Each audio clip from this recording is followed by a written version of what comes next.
What's going on, YouTube? Ferocity here. Hope you guys are doing well. There is a growing amount of concern and panic within the XDefiant community as of late. It didn't help that Season 1 was somewhat underwhelming, and then on top of it, you have articles coming out that are saying that XDefiant is on borrowed time. And to top it all off, you have the overwhelming success of the Black Ops 6 beta. So many people within the XDefiant community are now extremely worried about the future success of this game, the future possibilities of this game even, because this game may not live past Season 3. And that'd be extremely disappointing. We wouldn't even be able to get a full year of content out of XDefiant. But I mean, a lot of this has been brought upon themselves. There's a lack of depth to the game. I think we can all admit that. There's also a massive issue with the netcode, which has been talked about ad nauseum within this community. But let's switch gears here and look at the Black Ops 6 beta. What was the main takeaway a lot of people had? Outside of skill-based matchmaking and map design, there was a huge issue with netcode, with hit detection, with inconsistencies of connection, something that we see a lot here in XDefiant.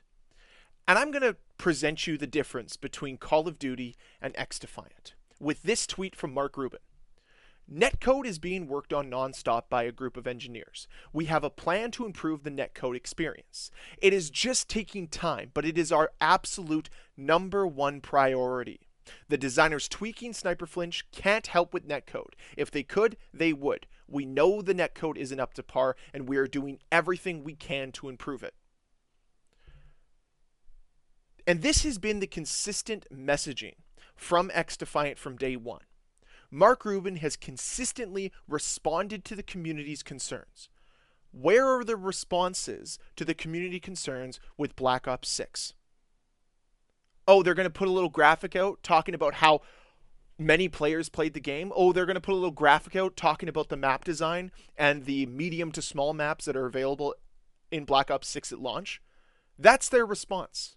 There's nobody owning the concerns that Black Ops 6 has. There's nobody standing up in front of the community and saying, hey guys, this is what we're doing to improve on the game from beta to now.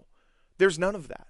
There's been crickets from the Call of Duty developers, because there always is.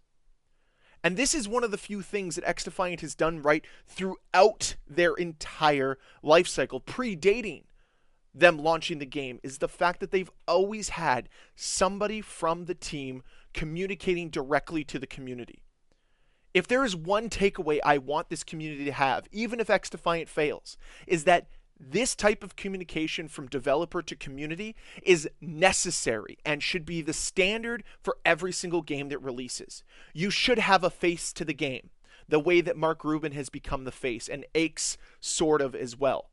You need to have this, because this allows the community to see the development team and the game as more than just mindless, faceless people that are making decisions. This helps your game succeed. There's a reason why there is hype around XDefiant. It's partially because of this type of communication. Something we don't get from Call of Duty that we used to.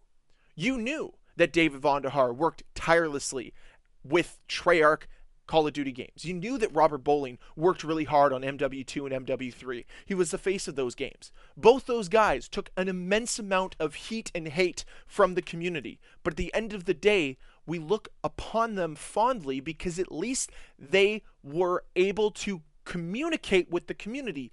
There is no one there now. There is no one even willing to take that role. I mean, I would. Heck, developers, tell me what you're doing to Call of Duty, and I'll say it. I'll be the face. I'll be the hate. I don't care.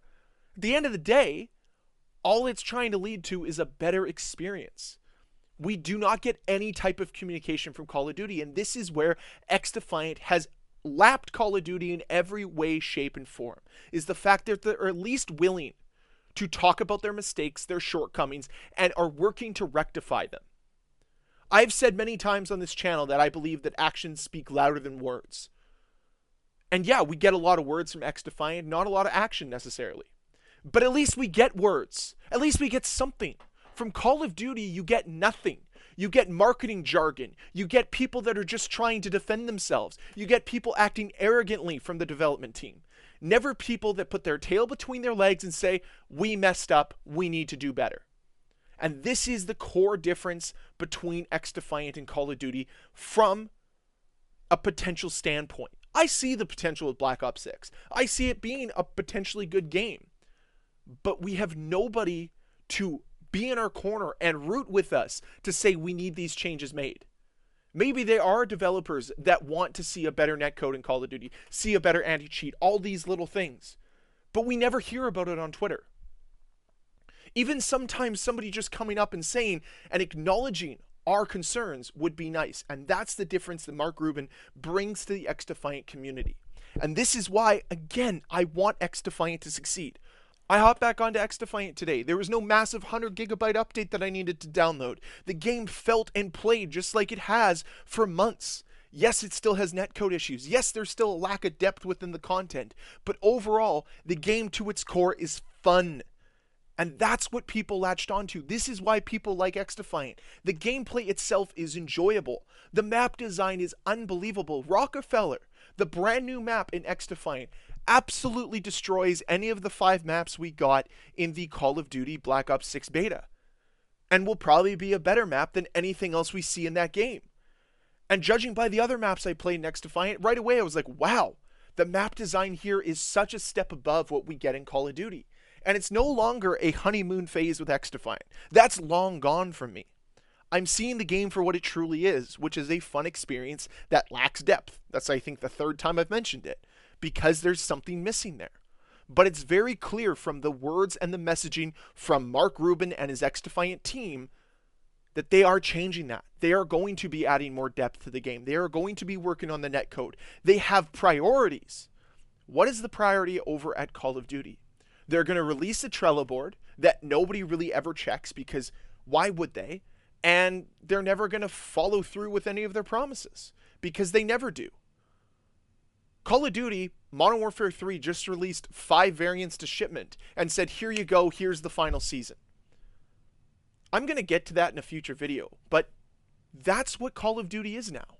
They do not want to take any type of ownership of their mistakes. They do not want to follow through with their promises to the community. And last but not least, they don't want to have a relationship with their community, because they only see us as one thing and one thing only, and that is cash, money, wallets, and they want it from you. That's all they see us as. So that's the difference here between XDefiant and Call of Duty. But that's it for the video today. I do want to hear from you guys, though, when it comes to developer intervention and just overall communication to the community. Do you think it's extremely important, or do you not really care?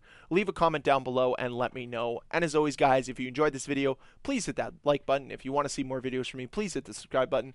I'll see you guys next time. Bye.